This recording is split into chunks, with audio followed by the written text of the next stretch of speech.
అందరికీ నమస్కారం.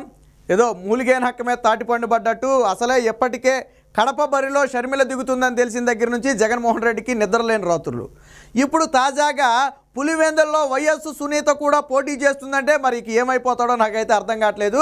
ఎందుకు దీని గురించి మాట్లాడుకోవాల్సి వచ్చిందంటే తాజాగా వైఎస్ సునీత భర్త రాజశేఖర రెడ్డి ఇద్దరూ కలిసి కాంగ్రెస్ సీనియర్ లీడర్ అయినటువంటి తులసిరెడ్డిని వైఎస్ఆర్ జిల్లాలో వాళ్ళ ఇంటికి వెళ్ళి కలిసి మాట్లాడటం జరిగింది. ఏం మాట్లాడారు అంటే 100కు 100% రాజకీయాల గురించే మాట్లాడారు.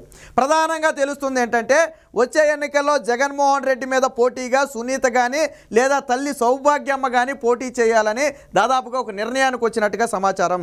ఆల్రెడీ కడప బరిలో షర్మిల నిలిచిన నేపథ్యంలో అసెంబ్లీ బరిలో నిలబడాలి.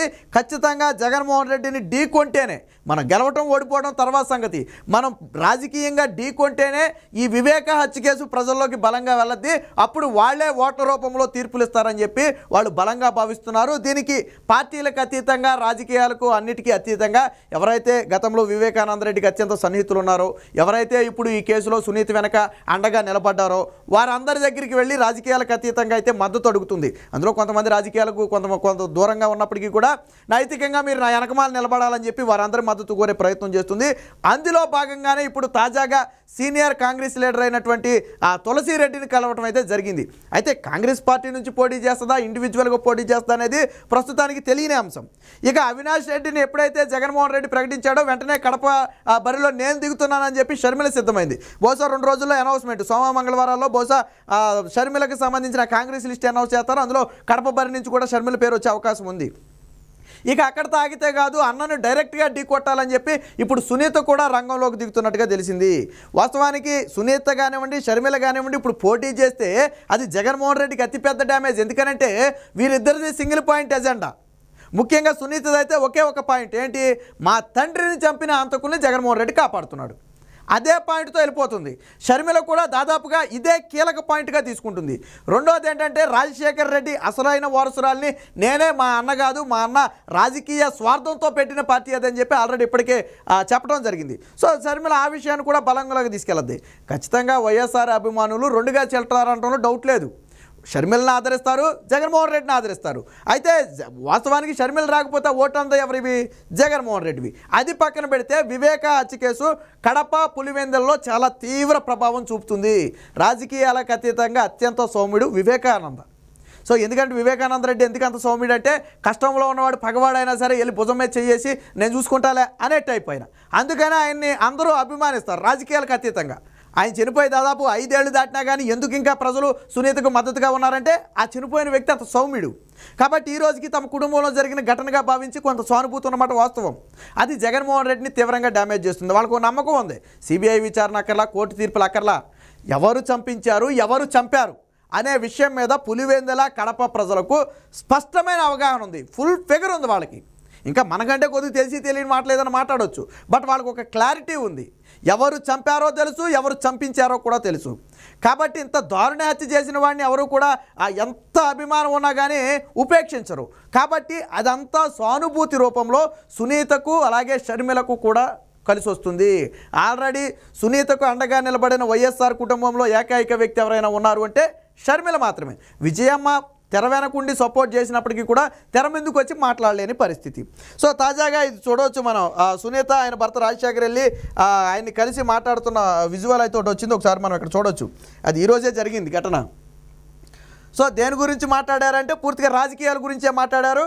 అలాగే ఈయన మద్దతుతో పాటు ఎవరి మద్దతు తీసుకోవాలి, ఎలా ముందుకెళ్తే బాగుంటుంది, జగన్మోహన్ రెడ్డిని ఎలా ఎదుర్కొంటే బాగుంటుంది అనే అంశాల మీద చర్చించినట్టుగా తెలిసింది. ఎందుకంటే ఆ సీనియర్ నేత అలాగే జగన్మోహన్ రెడ్డి గారి పూర్తి హిస్టరీ తెలిసినటువంటి వ్యక్తి, పూర్తి గ్రిప్ ఉన్నటువంటి వ్యక్తి తులసిరెడ్డి గారు.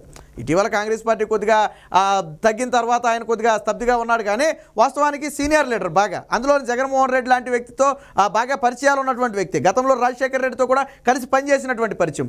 సో ఈ నేపథ్యంలోనే ఇంకా ఎవరెవరిని కలవాలనే విషయం కూడా తెలుస్తుంది.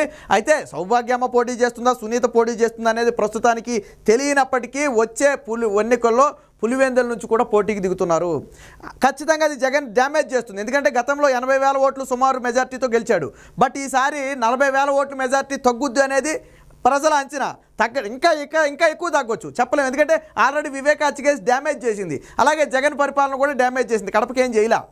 డ్యామేజ్ చేసింది. బీటెక్ రవి తెలుగుదేశం పార్టీ నుంచి అభ్యర్థిగా ఉన్నటువంటి బీటెక్ రవి చాలా బలంగా ఉన్నాడు.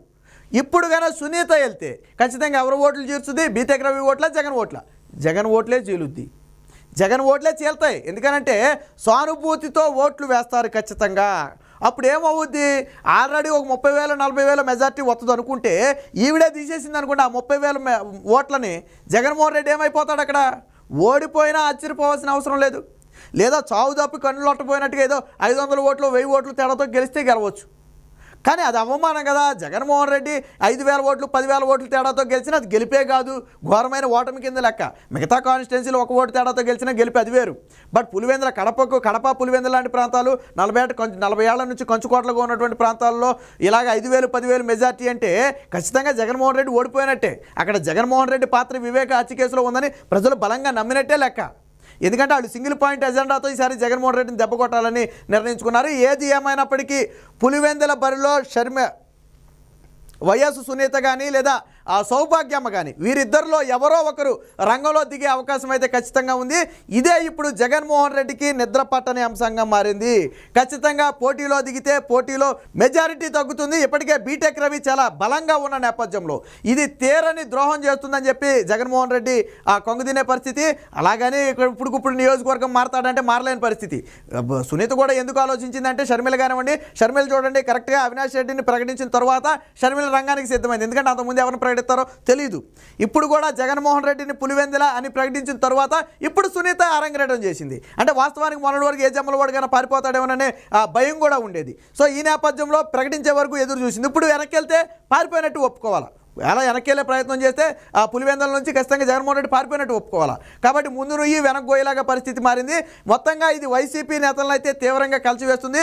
మరి చూద్దాం సునీత కానీ సౌభాగ్యమ్మ కానీ బరిలో దిగితే ఎటువంటి పరిస్థితులు ఉంటాయి, షర్మిల దిగితే ఎటువంటి పరిస్థితులు ఉంటాయి, మరి వారిద్దరిని జగన్మోహన్ రెడ్డి ఎటువంటి వ్యూహంతో ఎదుర్కొంటాడు అనేది వేచి చూడాలి.